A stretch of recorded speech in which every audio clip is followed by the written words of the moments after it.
مرنے کے بعد یا جنت ہے یا جہنم ہے، تیسری کوئی چیز نہیں۔ فریق فی الجنت و فریق فی السعیر، ایک گروہ جنت میں ایک گروہ جہنم میں۔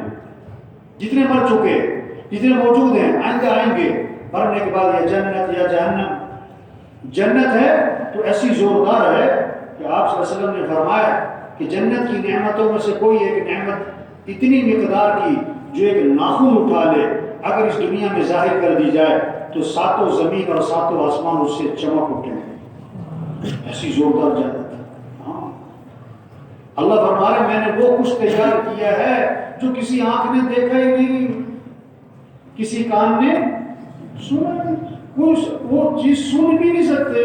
آدمی کتنا کچھ بیان کر سکتا ہے، نہیں، جو جنت ہے اس کو بیان کوئی کر نہیں سکتا، کوئی سن سکتا نہیں۔ اور آخری بات کی تو حد ہی کر دی اللہ نے، حد کر دی کیا کہ کسی کا تصور، عقل، خیال وہاں تک پہنچ ہی نہیں سکتا جو میں نے اس کی آنکھوں کی ٹھنڈک کے لیے تیار کر رکھا۔ عقل دیکھو، حدیث میں آتا ہے ایک صحابی نے عرض کیا حضور جنت میں انگور ہوں گے؟ کوئی انگور کا شوقین ہوگا نا، حضور جنت میں انگور ہوں گے؟ میں ہاں، کہ حضور جنت کا جو انگور ہے اس کا خوشہ کتنا بڑا ہوگا؟ اب عقل کہاں تک جائے گی؟ 2 کلو کا، 5 کلو کا، 10 کلو کا، 20 کلو کا، عقل ختم۔ آپ صلی اللہ علیہ وسلم نے فرمایا جنت کا جو انگور ہے اس کا خوشہ پتہ کتنا بڑا ہے؟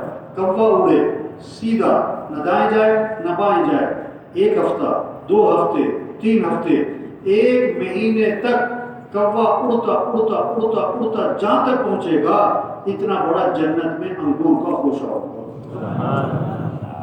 اچھا، اب یہ ایسی بات ہے جو عقل میں، یہ جو لوگ دنیا کو زیادہ دنیاوی تعلیم زیادہ حاصل کر لیتے ہیں یا دین سے ہٹ کر چلتے ہیں نا، دین سے ہٹ کر ذرا دنیا زیادہ پڑھ لی، دین سے ہٹ کر دنیا کے کام چیزوں میں آگے نکل گئے، جب وہ بیان میں ایسی بات سنتے ہیں نا تو آپس میں بات کرتے کہ مولوی صاحب ایسی ماری جا رہے ہیں، یہ کوئی عقل کی بات ہے؟ آپس میں بات کرتے یہ کوئی عقل کی بات کی ہے مولانا صاحب؟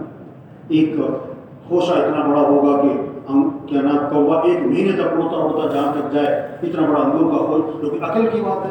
اللہ کے بندے، اللہ کے نبی نے یہی تو فرمایا، اللہ نے خود یہی تو فرمایا کہ تمہاری عقل وہاں پہنچ ہی نہیں سکتی جو میں نے تمہارے لیے تیار کیا۔ ہاں، جنت ہے